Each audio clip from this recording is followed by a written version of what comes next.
amigo, minha querida amiga, que bom que você está com a gente de novo nesse projeto que eu considero sensacional, porque ele vai contar a história das pessoas que ajudaram a escrever a história do rádio no Brasil. Esse rádio centenário que já deu tantas alegrias, que já trouxe tantas notícias importantes, algumas boas, algumas não muito boas, mas que nos alegrou com sua música, com as palavras dos comunicadores, com as mensagens, etc, etc.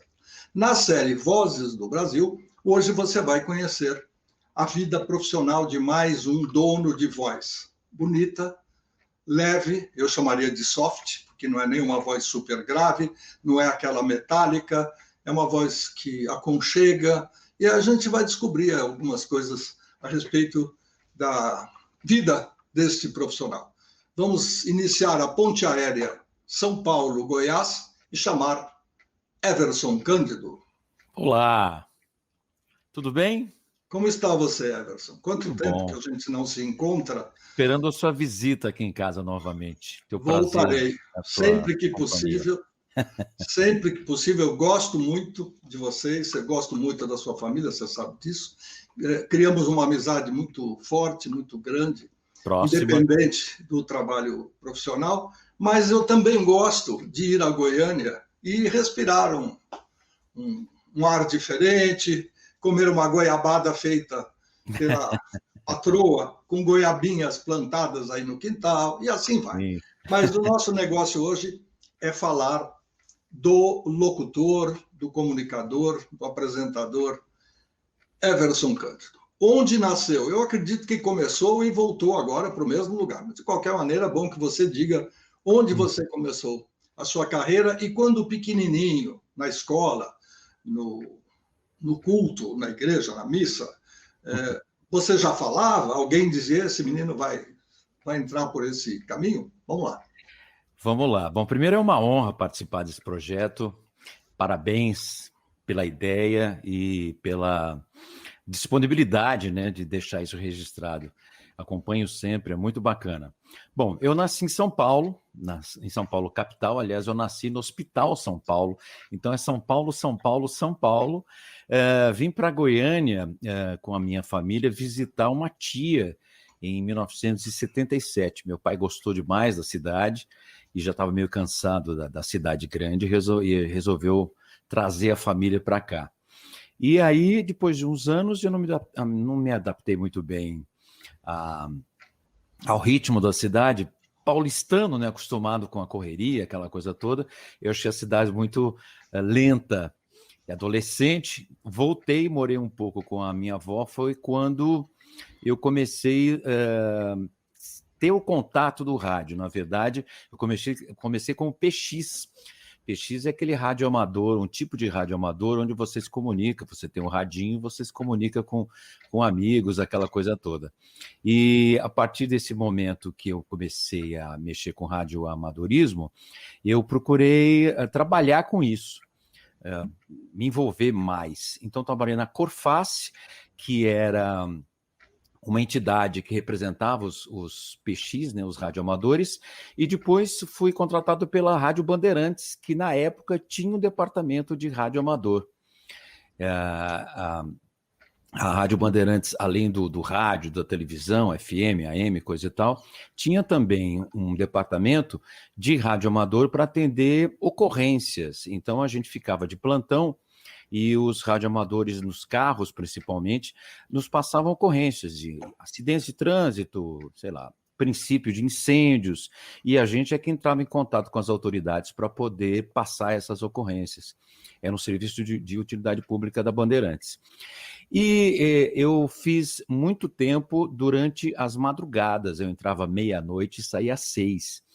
E umas 3h30, o movimento diminuía bastante, e eu descia para os estúdios da Rádio Bandeirantes AM, e lá ficava vendo os caras trabalhar. Então tinha o operador lá tocando música, sempre tinha um locutor ao vivo, e foi assim que eu me apaixonei pelo rádio. Então comecei a treinar a mesa de som, ser sonoplasta, tive durante 1 ano e pouco também fui cameraman, assistente de cameraman, na época que a Bandeirantes produzia novelas, mas tudo isso de uma maneira assim clandestina. Eu nunca, não está na minha carteira de trabalho que eu fui cameraman nem sonoplasta. E aí, um belo dia, eu resolvi voltar para Goiânia, para morar com meus pais novamente, e a partir daí, o pessoal sabendo que eu tinha feito, comecei a contar para as pessoas que eu tinha trabalhado na Bandeirantes e coisa e tal, e logo arrumei um emprego de sonoplasta numa rádio FM local, a Rádio Araguaia, que era a grande rádio pop rock da época. E a partir daí fui indo. Depois eu passei a ser locutor e o resto é história. Agora, o interessante, Luiz, é que depois eu me dei conta que a coisa vem no sangue. Eu vou te contar por quê. Eu também sou cantor, né? Eu sou vocalista da YouTube Cover, tenho essa veia artística de cantor, e eu fiquei sabendo, depois de minha mãe me contou que ela era crooner da orquestra do meu avô, que o meu avô tinha uma orquestra, e ela era uma das cantoras. Nunca soube disso. E assim, então, ou seja, já estava no sangue. E aí, sobre essa história de minha mãe foi cantora, por isso é que eu tenho essa veia de artista, eu descobri que o meu pai, na época moço, em Olímpia, uma cidade do interior de São Paulo, fez um teste para a locução da rádio local, passou e não quis seguir a carreira. O meu pai tem uma voz lindíssima, aveludada, grave, e ele preferiu ir para São Paulo e entrou no Exército, depois Polícia Militar. Mas se ele quisesse, ele também seria locutor, ou seja, eu tenho esses dois lados, da locução e do cantor, vindo do meu pai e da minha mãe. E eu fiquei sabendo disso depois que eu já fazia ambas as coisas. Muito interessante isso, né? Já falei por aqui uma vez que, e repito sempre que possível, que vocação não tem jeito. Quando tem a vocação, ou você segue ou não segue, mas vocação é vocação. Nasceu para isso, vai. Agora, quem tem o gene, ou gen, como alguns preferem, que facilita, tanto melhor. Meu pai tinha um grave lindíssimo, eu puxei tudo lá da minha mãe. Uhum. Obviamente, minha mãe não tinha grave, mas era afinadíssima. Isso me ajudou a gostar de música, a entender bastante a parte musical e a trabalhar em algumas emissoras, como você sabe, do lado musical. Agora, voz não tem jeito, porque isso estava no gene que eu não captei, que era do lado... Mas olha, não estou querendo puxar o saco, não, mas você puxou do seu pai e da sua mãe, eu conheci os dois. O seu pai era um gentleman, era um cara educadíssimo e sabia tratar com as pessoas, ele era muito carinhoso com as pessoas, educado, serviu, assim, na era maneira... amigão, ele gostava de ser amigo dos meus amigos. Sua mãe era muito alerta, muito esperta e criativa. E você tem esses dois lados deles, com certeza. Eu convivi muitos anos com você, do lado profissional e pessoal, e você tem isso deles, e você carregou isso, com certeza. Dei sorte, pelo menos, de pegar coisas boas que não a do microfone, né? Que foi minha primeira grande frustração. Eu queria ir para o microfone de qualquer maneira, não sei porquê. Quer dizer, eu acho que eu queria ir para o rádio, mas eu achava que ali o que funcionava era o microfone, que era tudo que a gente via. Quem estava por trás, moleque de 14, 15 anos, não sabia. Né? Então eu já estava aprendendo a colocar a mão no ouvido, tudo que eu via em algum lugar, eu já estava fazendo igual. Né? Régua na mão, estadão em cima da mesa, porta fechada. Minha mãe, o que esse menino está aprontando aí? Deixa eu te contar uma coisa, Luiz, sem querer te interromper. Desde criança eu me lembro de, primeiro, eu dormia ouvindo rádio. O rádio ficava ligado na cabeceira da cama e eu dormia ouvindo o Vicente Leporassi, nos anos 60, era menino mesmo, né? E eu adorava a voz dele. Anos depois, o Preguinho, por exemplo, eu era fã do Preguinho. Isso muito antes de virar profissional. Eu me lembro de me trancar no carro do meu pai e ficar mapeando. Eu tinha um caderninho onde eu mapeava nas ondas curtas onde é que era cada rádio. Então, a Voz da América, a BBC de Londres, eu fazia um mapinha e no dia seguinte eu ia conferir para ver se estava certo, qual era a frequência, onde é que o risquinho ficava. Isso no carro do meu pai. Ou seja, a paixão pelo rádio sempre me acompanhou. O rádio sempre foi o meu companheiro de criança e adolescente dentro do quarto, assim, noites solitárias, na fossa, porque a menina não me deu bola. O rádio sempre foi o meu grande amigão, assim. Eu não me lembro de não ter um rádio ao meu lado desde que eu me entendo por gente. Minha mãe ouvindo o Padre Zezinho na reza das 6 horas da tarde, com o radinho de pilha em cima da pia, enquanto ela preparava o jantar, ou seja, o rádio sempre fez parte da minha vida, e fazer parte profissionalmente agora do rádio é uma honra pessoal, assim, de você ter essa oportunidade de fazer parte de algo que você admirava desde priscas eras, entendeu? Então, Isso é legal registrar também. Sim, importante, porque nesses registros que nós estamos deixando para a posteridade, ficam muitas informações para quem é mais novo, para quem é de uma geração que não acompanhou aquilo que a gente já acompanhou, e que os nossos antecessores, antepassados e precursores, os que fizeram a base do rádio que nós encontramos para dar continuidade, muita gente não sabe, por exemplo, que um rádio de carro permitia você ouvir ondas médias, ondas curtas, às vezes não tinha ainda a frequência modulada, até uma determinada época. Muitos rádios que eram importados do Japão pelas montadoras já vinham com a frequência estendida, que hoje o Brasil está forçando as novas montadoras a comprarem e a colocarem em seus carros rádios que tenham a banda maior, para poder acompanhar. No Japão, isso é tradicional, e quem comprava rádio no Japão na época. Eu cheguei a ter um rádio no meu primeiro Fusca, primeiro e único, que gravava, então eu conseguia ouvir a programação noturna, por exemplo, eu dava aula à noite.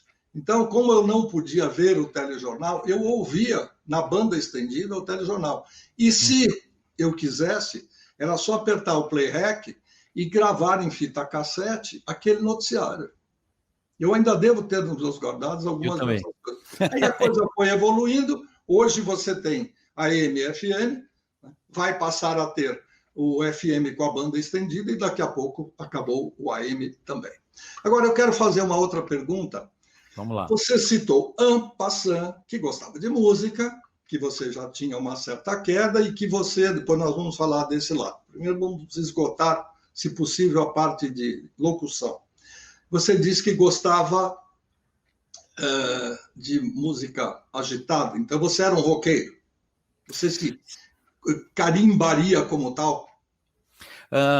Sim e não. Eu sou um roqueiro eclético, eu gosto muito de rock, me identifico. Na adolescência eu tinha aquela turminha que fazia festa para tocar Led Zeppelin e Suzy 4 e, enfim, as grandes bandas, e a gente fazia festa onde só tocava rock pesado, né, que depois virou heavy metal, mas a gente chamava de rock pauleira. É isso aí. Mas eu tenho uma formação musical, digamos assim, muito eclética. Eu tive a minha fase funk americano, eu tive a minha fase de black music, de Stevie Wonder, Marvin Gaye, Kool the Gang. Eu tive a minha fase punk rock, e eu tenho também a influência de gostar muito da música brasileira das antigas. O meu pai é fanático pelo Nelson Gonçalves, minha mãe, como crooner, adorava Marlene, essas grandes cantoras da época de ouro da música brasileira, né? Carmen Miranda, esse tipo de coisa. E eu me interessei desde o começo também em ouvir esse tipo de coisa. Então, alguns podem me chamar de roqueiro, mas, na verdade, os meus gostos são bem, assim, amplos na música. Eu perguntei de preferência, porque se alguém dissesse para mim, Luiz, você gostaria de ter uma rádio sua? Não sei. Honestamente, eu não sei. Eu não tive chance no passado, agora também. A minha rádio é uma rádio que vai ser lançada em breve, está praticamente pronta.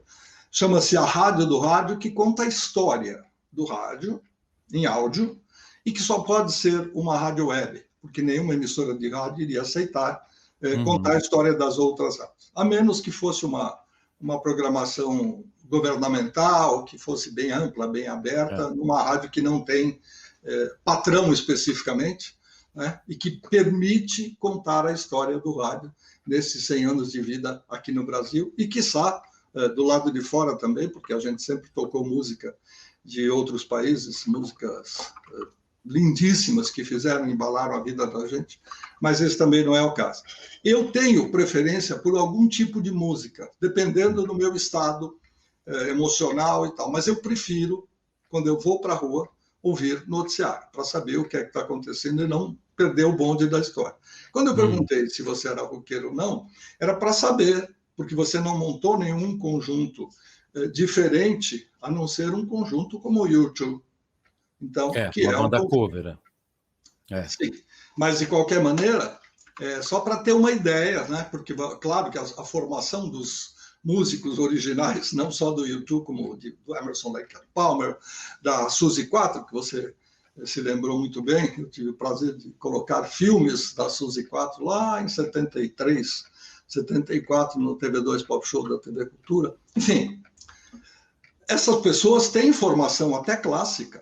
Né? Eric Carmen, por exemplo, era um sujeito que tinha uma formação clássica, Ricky Wakeman, e tantos outros. All By Myself, aquele grande hit do aquilo tem um trecho de bacê no meio ali. É uma sinfonia, né? Aquilo é coisa lindíssima. Por isso que fez o sucesso que fez. Mas, independente disso, você tem uma queda.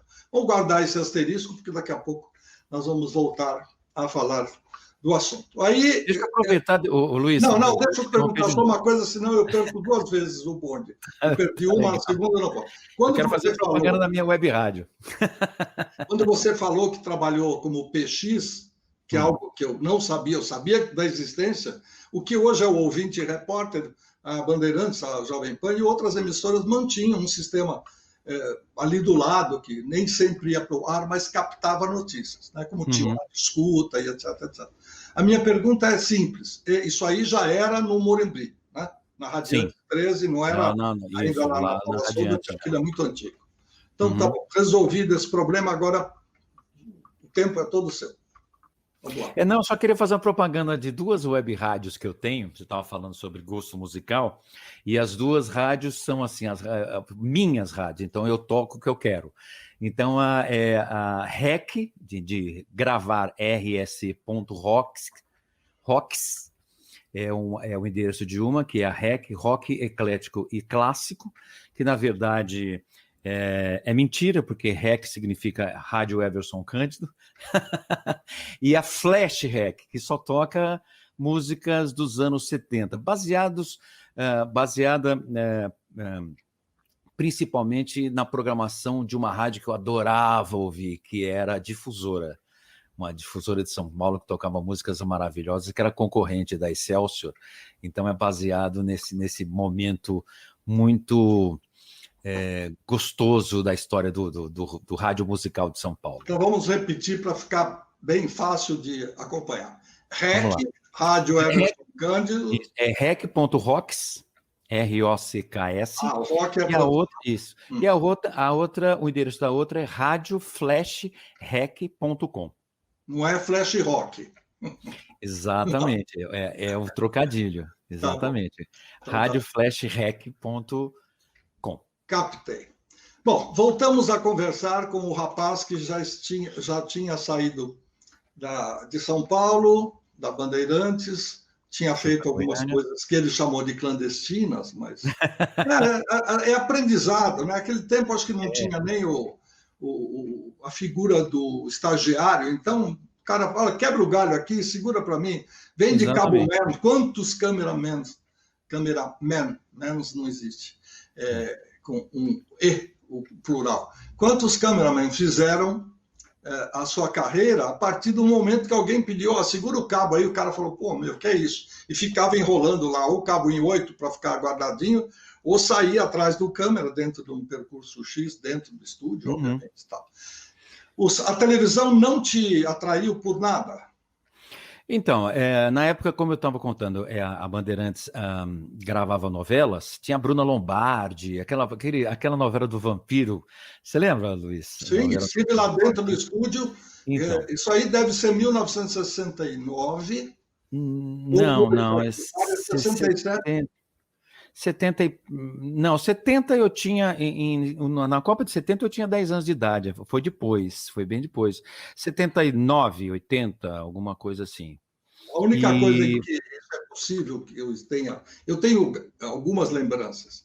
Enquanto eu era aluno de faculdade, eu acompanhei com um grande professor meu, queridíssimo, professor de cenografia, chamado Antônio Heráclito de Carneiro, agora o nome artístico, Campelo Neto, e o Campelo fez aquele primeiro nu na televisão, em que Bruna Lombardi aparece tranquilamente, claro que com iluminação específica, etc, etc.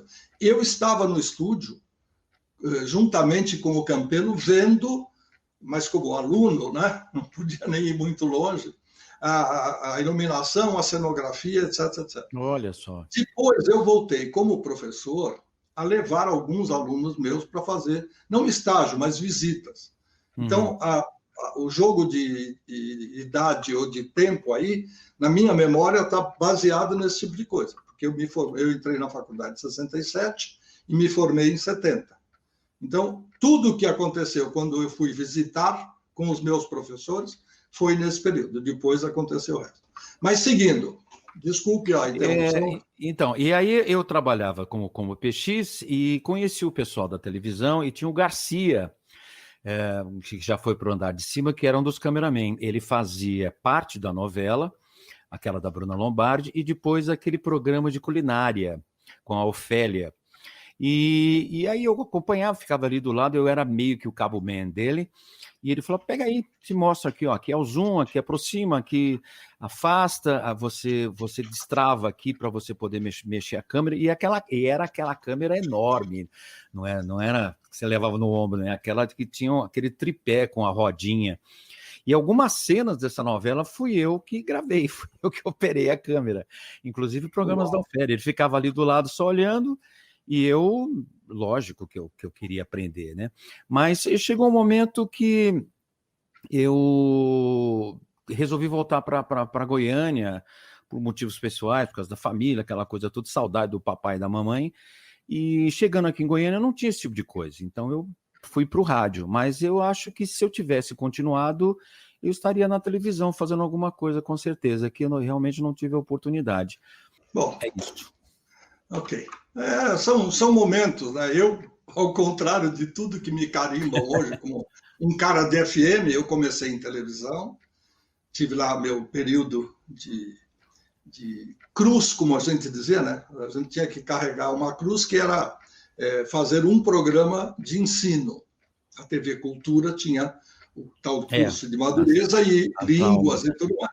Eu dei sorte porque eu falava bem francês, gostava da língua francesa e me deram a produção das aulas de francês. Então, eu deitei e rolei. Mas, lá dentro, eu ainda queria fazer um programa artístico. Eu fiz muito jornalismo, muito. Ninguém sabe disso, pouca gente se lembra, mas eu tive a honra, a sorte.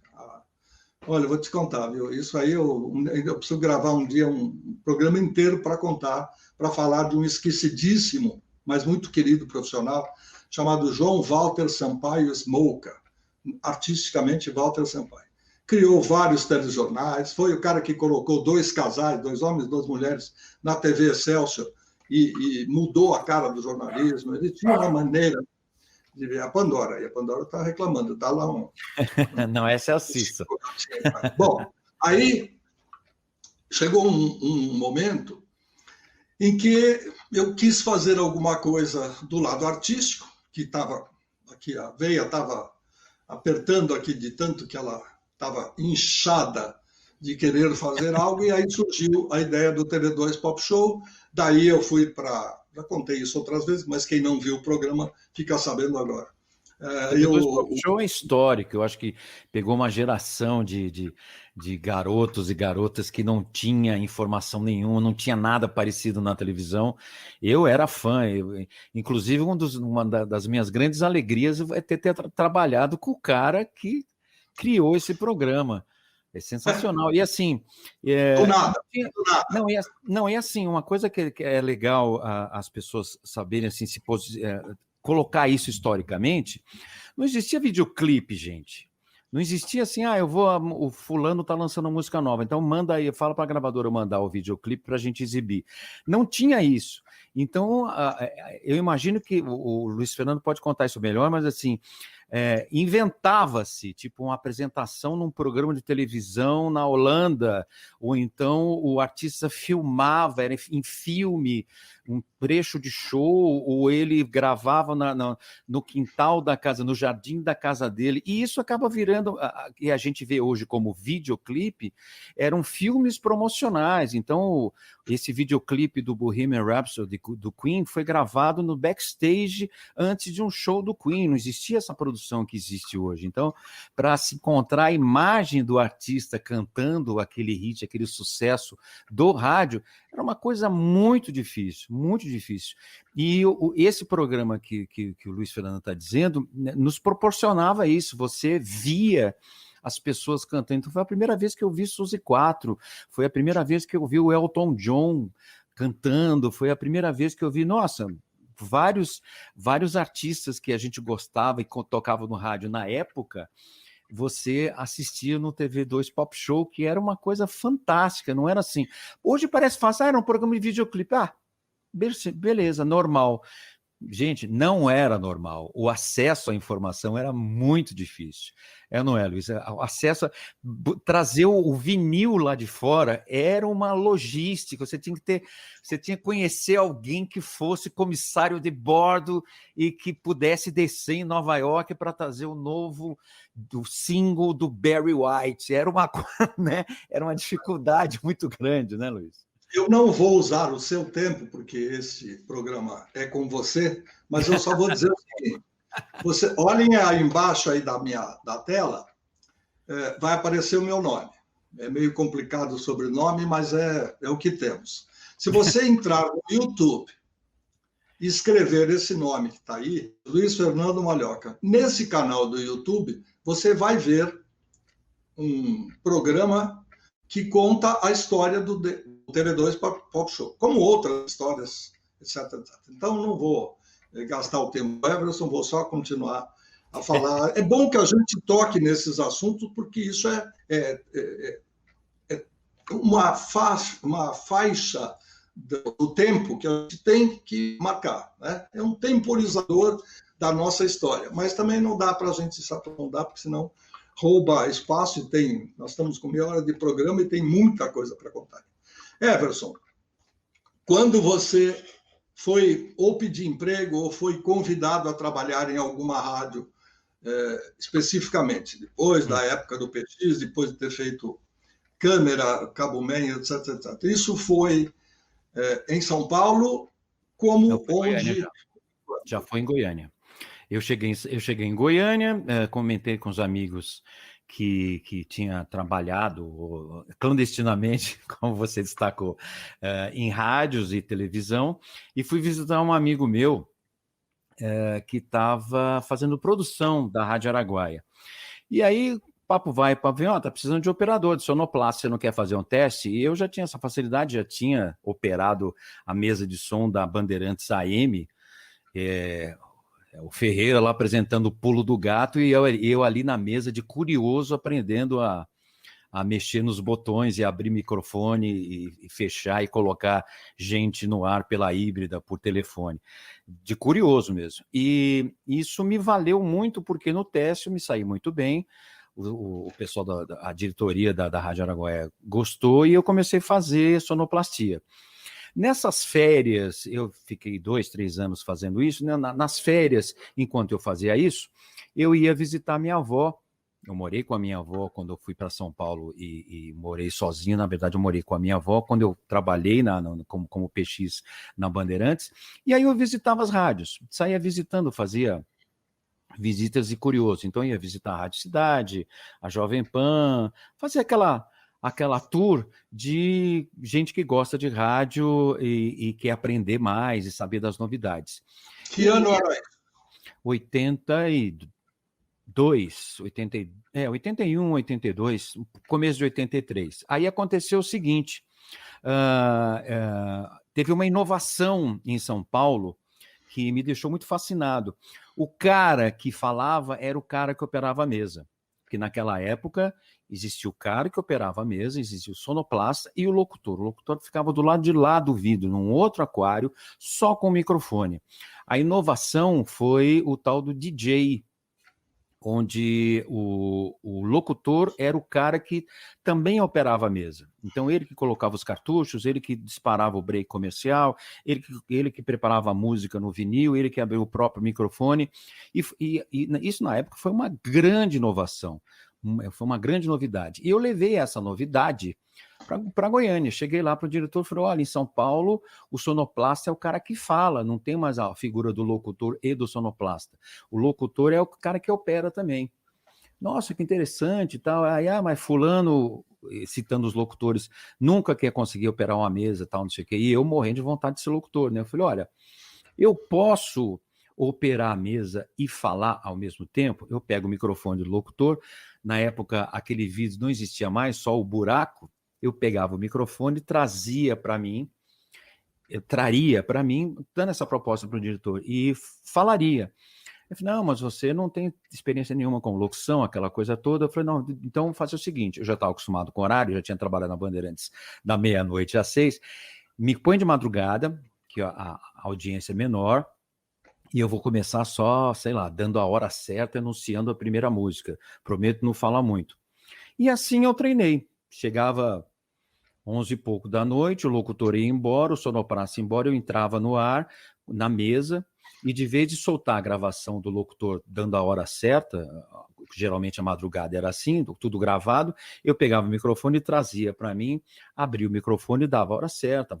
Bom dia, Rádio Araguaia, coisa e tal. E assim eu fui treinando no ar para me tornar um DJ. Qual era o estilo da Araguaia? Popular.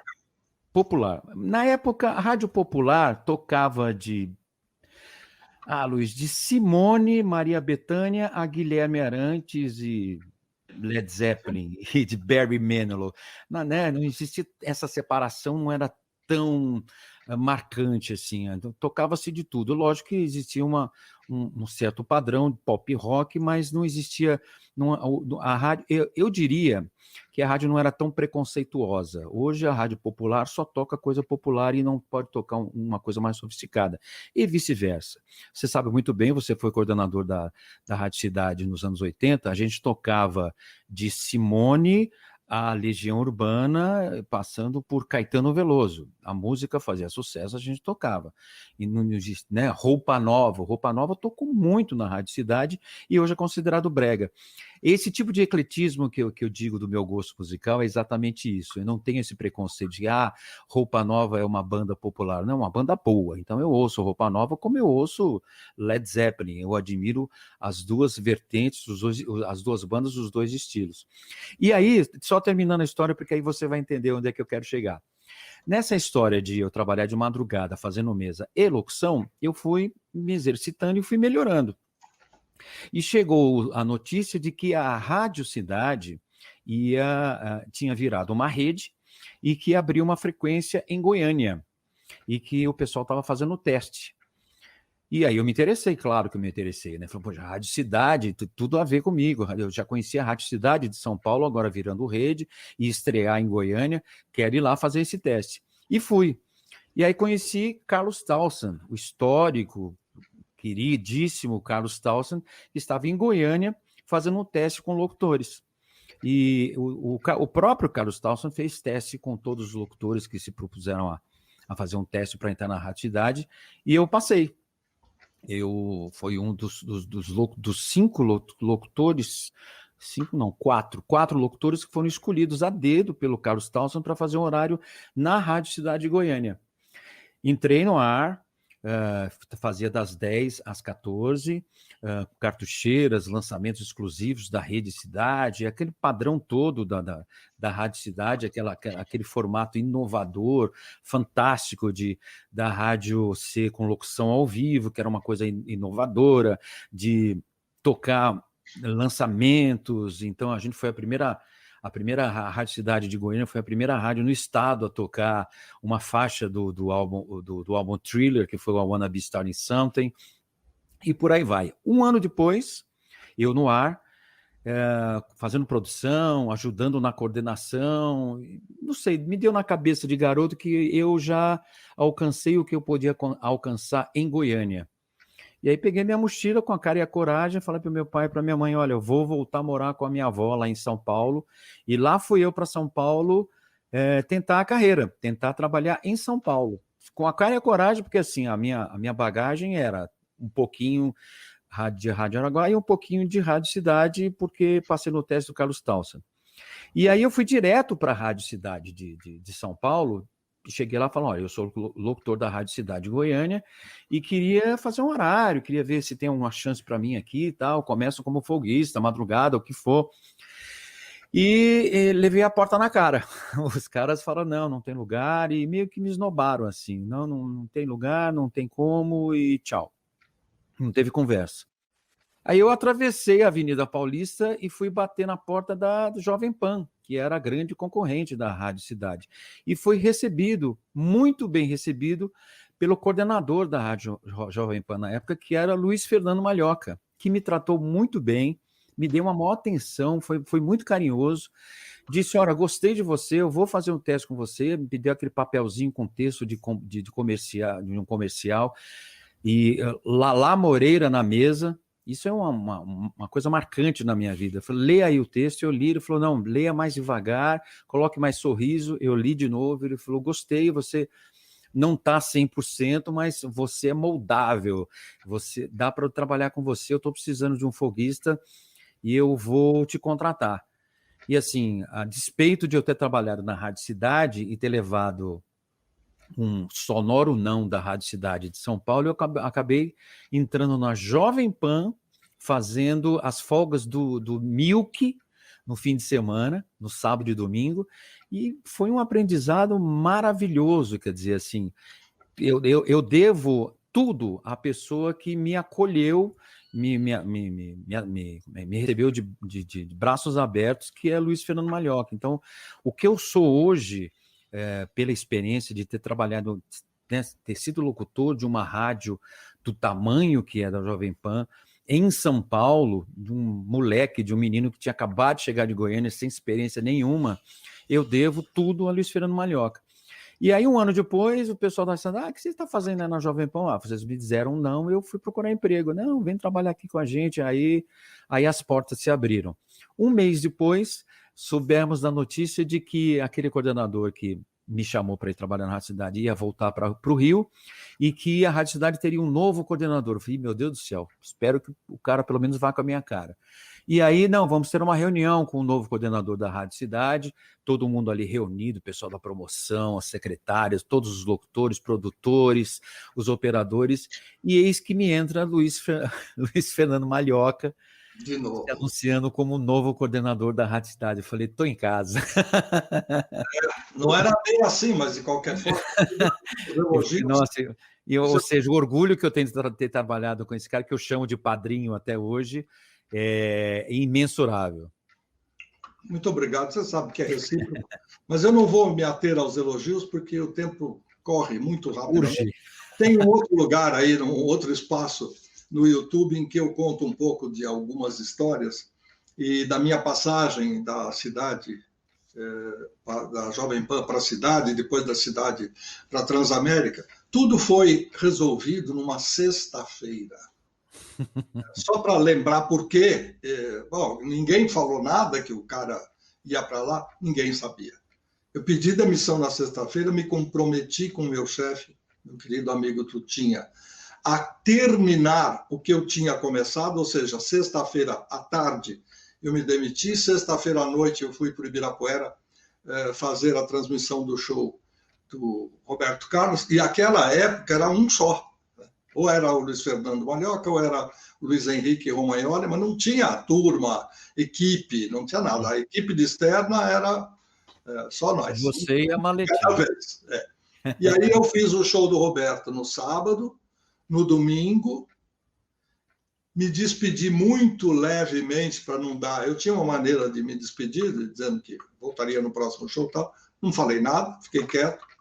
Fui para casa, tirei a camiseta antes, que era o uniforme, dormi sossegado. No dia seguinte, tomei um banho legal, fiz barba e fui para o outro lado da rua, como você citou, da Avenida Paulista, começar, porque tudo isso foi acertado num jantar com o senhor, meu querido Nelson Batista Neto, diretor superintendente do Jornal do Brasil, e foi muito rápido. Ele falou, eu quero você amanhã, você falou, segunda, tudo bem. E aí não deu outra. Vocês tiveram reunião com aquele cara que muita gente não conhecia, outros já conheciam e conheciam a fama, e outros ainda estavam com medo, porque, meu Deus, quando vem um cara, quem que ele troca? Ele traz a equipe dele e não tem mais. Faltou explicar, você disse que fez cobertura da Jovem Pan do horário do Milk. Quem é Milk? É o Paulinho Leite, que também participa desta série Vozes do Brasil, num dos episódios, e que fala sobre a sua carreira e tudo mais. Seguimos, Everson. Você na Rádio Cidade, que horário fez? Eu comecei como folguista, depois fui promovido a fazer das 22 às 2, fiz um pouquinho de Love Songs, e depois passei para o horário das 18 às 22, às 22 assumiu o Vini, que comandou o Love Songs de uma maneira sublime. O Vini França, né? Vinícius e aí eu comecei a fazer das 18 às 22, que era o sucesso da cidade, que era a campeã de audiência à noite, né? Que era o começo da noite, que tocava as músicas mais pedidas do dia. E, nossa, grande responsabilidade. Eu queria destacar também, Luiz, que foi nessa época que Zeca Almeida Prado assumiu a produção da Rádio Cidade e veio com a ideia genial de, junto com você, logicamente, de ter um mascote. E a gente criou o Fofinho.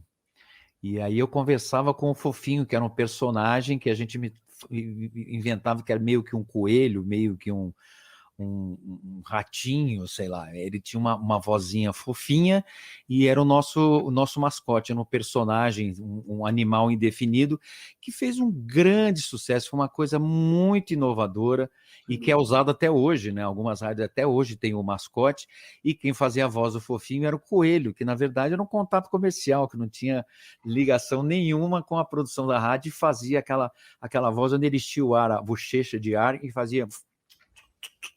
né? Que era sensacional. Só para acertar a história, o nosso querido Zeca foi convidado, Zé de Almeida Prado, ele foi convidado para fazer uma criação aos sábados, notadamente, porque nós estávamos com vários programas querendo patrocínio, a rádio estava estourada, só que falamos disso em outros episódios, só tinha fila de patrocinador, coisa que não é normal no rádio, coisa que não era muito comum. Tinha mais patrocinador do que produto. E aí a gente contratou o Zeca para fazer um trabalho, para acompanhar o sábado, para prender a atenção. Aí ele fez o Risque Arrisque, que era uma espécie de brincadeira, né? A televisão faz muito isso hoje, aproveitando o consumismo e tal. E naquela época, patrocinado pela Nestlé, a gente fazia uma interação com o ouvinte que tinha que acompanhar pelo rádio e tal. Agora, a história do Fofinho está contada em outro episódio, é um pouco diferente do que você disse. A história do Fofinho aconteceu, vou contar muito rapidamente, porque ainda temos que falar do outro lado, na outra ponta da rua, da Avenida Paulista. Assim. O Fofinho nasceu de uma brincadeira em que o Coelho, o José Carlos Coelho, que era o nosso contato comercial, hoje é um dos diretores e proprietários da Rádio Jovem Pan de São José dos Campos, juntamente com o Edson, que era o diretor comercial. Isso. E aí, terminado um almoço, eu fui ao banheiro, escovar os dentes, como era normal. Um dos aposentos do banheiro, uma das cabines estava fechada e tinha alguém lá, que a gente não sabia quem era. Se tivesse que reconhecer pelo sapato, ia ser muito complicado. Entrou um outro colega, que era programador musical, Maurício Antunes Barreira, e conversamos um pouquinho. Quando a gente começou a conversar, a pessoa que estava na cabine ouviu o nosso papo e fez um comentário com a voz do Fofinho. Exatamente, eu não sei repetir também, mas era isso. Ele enchia a bochecha de ar, não era fazer voz de Pato Donald, mas lembrava, né? Porque ele falava, né? Com o ar que ele prendia na bochecha. O ar ia escapando e ia saindo. Muito bem. É. Quando ele falou aquilo, eu falei, nossa, o que é isso? De onde vem esse som? Isso comentando com o Maurício, né? Ele falou assim, nossa, parece um bichinho fofo. Eu falei, sim, fofinho, é isso. É o Fofinho, vamos para o estúdio, vamos gravar. E aí, eu não tinha muito conhecimento. Claro que eu identifiquei que era o Coelho, mas eu não tinha muito conhecimento da capacidade do Coelho de fazer isso. Até porque eu tinha trabalhado com ele lá na Difusora e ele nunca me demonstrou essa capacidade artística ou para brincar. Talento. Bom, moral da história. Nós fomos para o estúdio e desenvolvemos a história que iria para o ar. Chega na hora de lançar, já gravamos cartuchos com a voz dele e tal. Na hora de lançar, sempre ao vivo e sempre à tarde, porque o pessoal do comercial chegava na sede da emissora, sempre depois das 5, 6 horas da tarde, quando as agências já não funcionavam, não estavam mais atendendo o pessoal. E aí a gente falou, pô, como é que a gente vai falar que ele apareceu? O ouvinte gosta dessa história, da brincadeira, de imaginar. Falei, vamos falar o seguinte, a gente viu um buraco aqui no rodapé, né, e dele saiu um esquilo.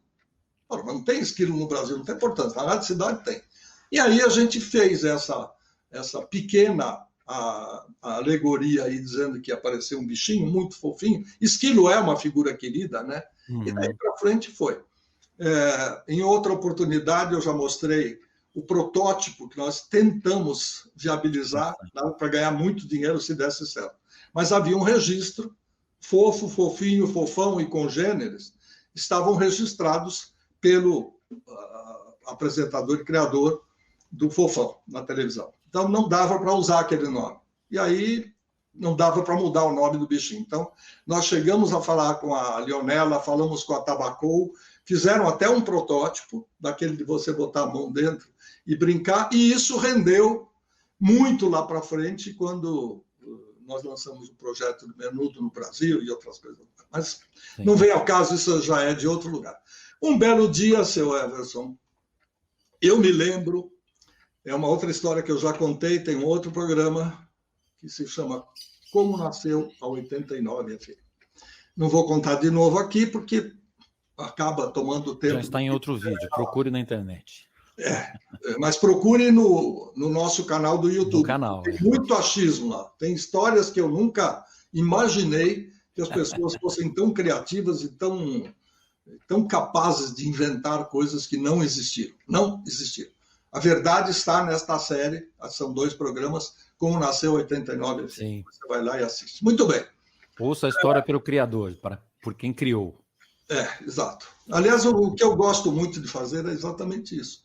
É restaurar a verdade histórica. Se alguém quiser contestar, venha com documentos, por favor. Os meus estão todos aqui, guardadinhos aqui no estúdio, e eu posso provar e comprovar o que eu digo e o que eu falei. Claro que a memória às vezes falha, claro que às vezes a gente troca de ideias e tal, mas a base é essa. Bom, aí eu fui conversar, eu recebi uma ligação telefônica do meu chefe, citado recentemente, o Dr. Nelson Batista Neto, que dizia que nós íamos ter uma frequência de rádio para cuidar, e que nela nasceria, ou teria a chance de brotar, de nascer, a JB-FM São Paulo. A JB-FM Rio era perfeita, era uma rádio muito mal comparado, mas para lembrar, era o que era Eldorado dos velhos tempos, AM de São Paulo. Aquelas vozes bonitas, bem timbradas. Ele aqui em Araújo era uma das figuras que, como se fosse a voz padrão. Aí eu falei, poxa, que legal, Nelson, vamos fazer sim. Eu, daqui uns dias, começo a procurar o pessoal, vou ver quem é que está livre e tal. Ele falou, para quê? Como para quê? Não vai ter a JB-FM de São Paulo? Não, vou te mandar a fita do Rio. Eu falei, não, aí não. Desculpa, essa coisa de ariano é no momento, não paro para pensar. Eu falei, você vai me fazer o quê? Você é gerente de... Eu estou pensando que eu vou criar uma emissora, que nós vamos dirigir uma nova emissora, e vai ter o tráfego de fita, isso? Vem no malote, juntamente com a programação da Rádio Cidade, que no começo era feita pelo Rio, e a gente podia mudar alguma coisa, depois passou a ser feito. Verdade, bem lembrado. Graças ao Clever Pereira, que entendeu o meu pedido, que aceitou o meu pedido e que foi muito claro. Se der certo, parabéns. Se não der, 3 pontinhos, pé no traseiro, dá para a gente imaginar a conclusão da frase. Mas acabou dando certo. Bom, aí eu falei para o seu Nelson, me dá um tempo, porque eu não acho legal. Puxa, desculpa, JB, se você não nasceu em São Paulo por causa da minha maneira de ser, mas não dá. Eu queria fazer uma rádio viva. Isso é que tinha que dar resultado. Ele falou, não tem dinheiro.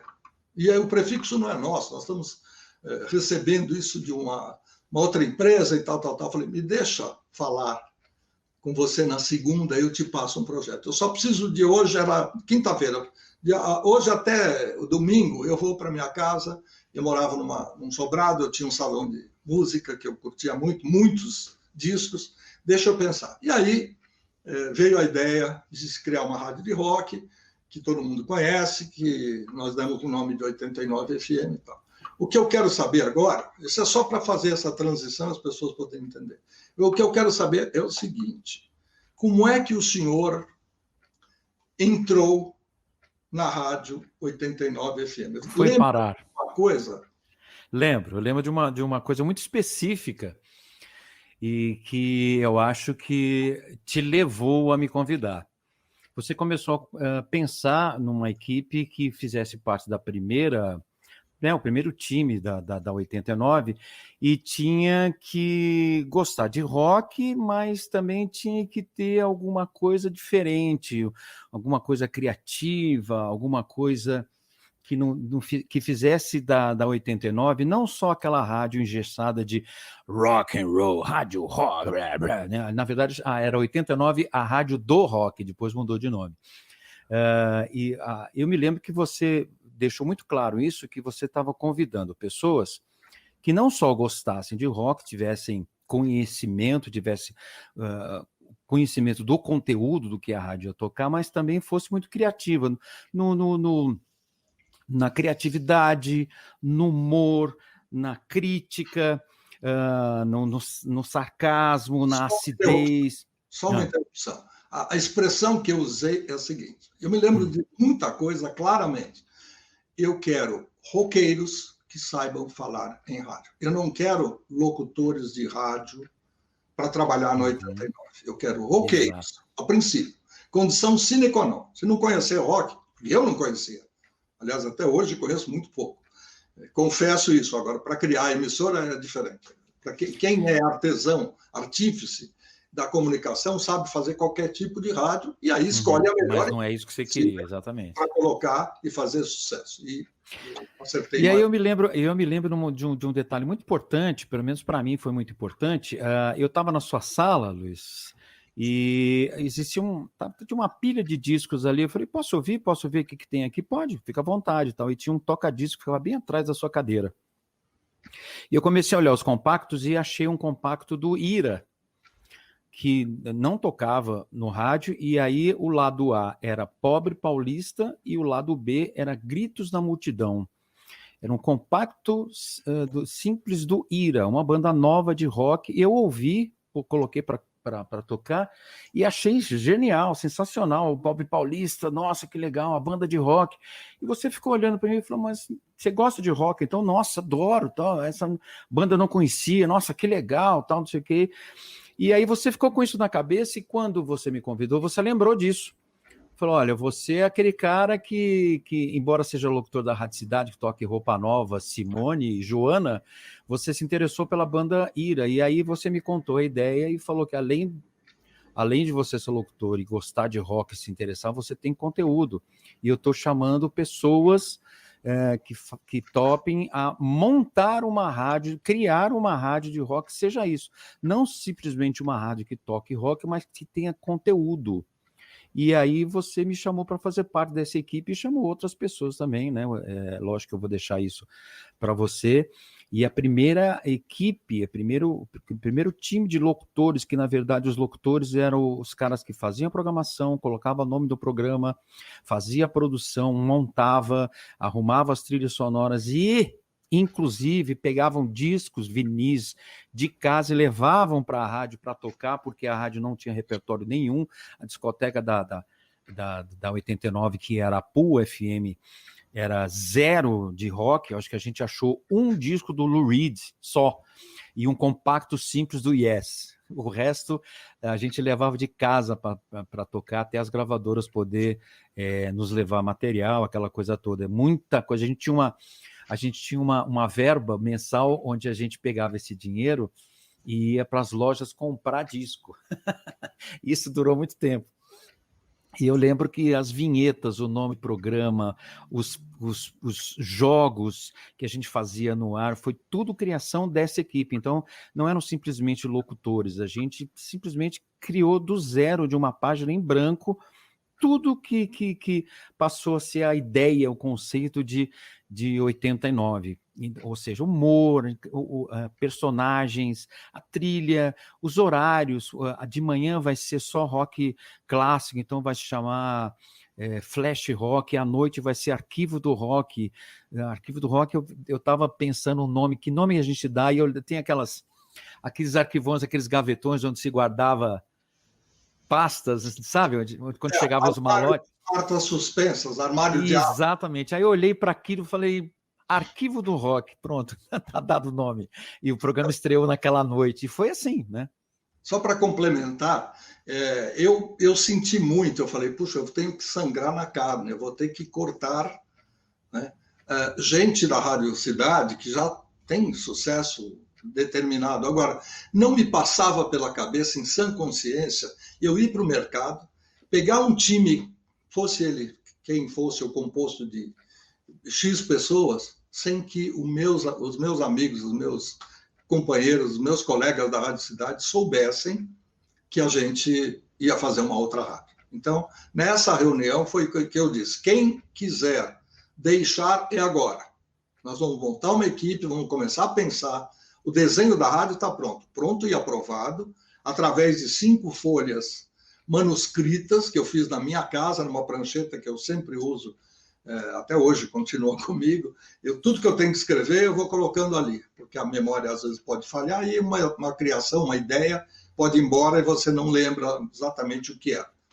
Essas folhas eu passei no facsímile, que depois veio a ser conhecido com o apelido de fax. Passei para o Rio de Janeiro. O Nelson Batista, depois de um bate-boca comigo, muito, eu diria até que desagradável, porque eu fui grosseiro com ele. Não é porque ele morreu que eu estou me arrependendo hoje. Na época, eu até pedi desculpa, porque ele começou a dizer, mas uma rádio rock não vende, nós vamos faturar, nós estamos recebendo essa rádio para faturar. Não vai ser igual à Cidade, mas ela pode ser segunda colocada. Eu falei, não veio com essa, não. Nem eu vou me comprometer a isso. Não tem rádio para segunda colocada, porque a segunda estava bem longe, né? Tinha espaço para 5 rádios. A segunda colocada tinha 0,73, Ibope da época, e a Cidade tinha 2,04, 2,06. Era um monstro. A distância era grande. Agora, precisava ser uma rádio muito forte para dar esse resultado. Ele, mas roqueiro não consome. Aí eu fiz uma brincadeira desagradável, que eu não vou repetir, eu já contei uma vez. Eu falei, não, tá bom, vamos arriscar. E ele confiou em mim, por sorte, e deu certo. Everson, eu tenho mais 1 minuto para você dizer o que é que você está fazendo atualmente. Atualmente, eu sou coordenador artístico da InTV.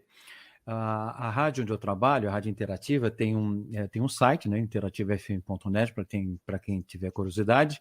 É uma rádio FM... Devagar, porque às vezes não dá para captar, tá. E tem que voltar a fita. Vai lá.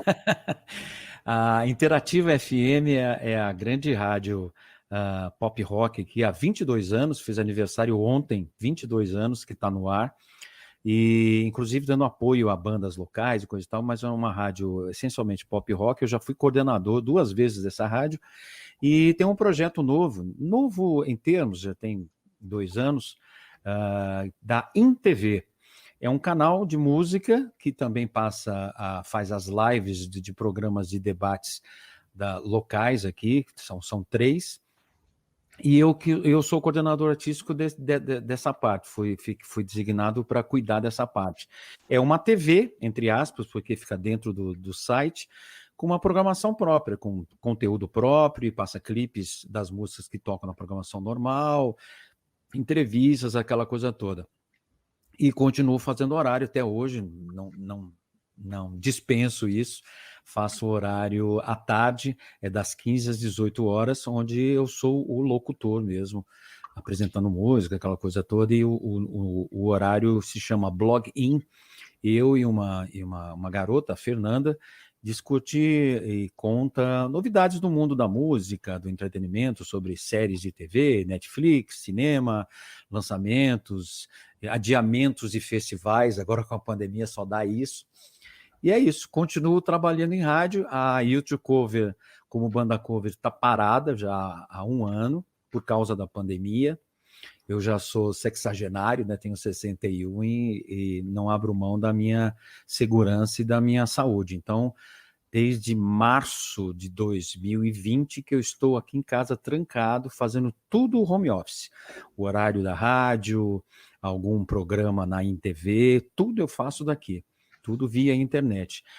Faz praticamente 1 ano que eu e os locutores da rádio não pisam, não colocam o pé no estúdio do ar da Interativa. A gente está fazendo a programação 100% home office, 100% mesmo, do departamento de jornalismo ao RH, aos locutores e produtores. A gente faz tudo de casa. Essa é uma maneira de prevenção que todo mundo deveria acompanhar, não parar de trabalhar, não fechar o seu botequim, mas de qualquer maneira é importante continuar trabalhando, dando empregos, mantendo a população informada, né? Informada, ouvindo música gostosa e tal. Nós vamos voltar a conversar, tem mais coisas que a gente não perguntou, não conversou a respeito, porque o tempo é muito pequeno. Mas a gente, com certeza, vai voltar a conversar, e quem sabe numa outra participação sua, porque hoje nós, como objetivo, nós estávamos falando apenas e tão somente de vozes do rádio. Então, é ao seu lado locutor. Quanto ao YouTube Cover e outras coisas que nós podemos descobrir do Everson, nós vamos voltar a conversar. Obrigado mais uma vez. Obrigado, Luiz. Carinho pela sua atenção. Foi bom conversar com você. Beijo muito carinhoso para a família toda. Valeu, obrigado pela audiência, você que acompanhou até o fim.